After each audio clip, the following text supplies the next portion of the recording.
आमदार रोहित पवार यांनी मुख्यमंत्री फडणवीसांवर निशाणा साधलाय। भाजपचे नेते राम शिंदे यांच्या प्रचारार्थ कर्जत जामखेड मतदारसंघात घेतलेल्या सभेत फडणवीसांनी कुख्यात गुंड निलेश घायवळचं नाव घेतलं होतं असा आरोप करत रोहित पवारांनी तो व्हिडिओ प्रसिद्ध केलाय। सुजय विखे पाटील यांच्या प्रचार सभेत मंचावर निलेशचा भाऊ सचिन घायवळ हजर होता असंही रोहित पवार म्हणाले।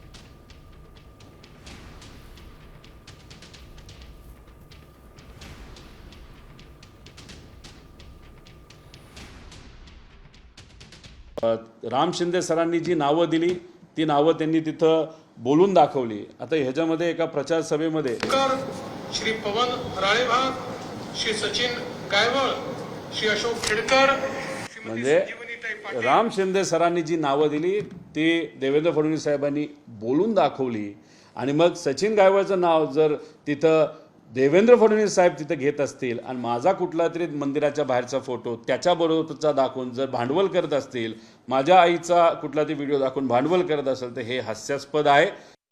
आता isakal.com आहे देशातील नंबर 1 ची मराठी न्यूज वेबसाईट। प्रत्येक अपडेटसाठी isakal.com ला नक्की भेट द्या।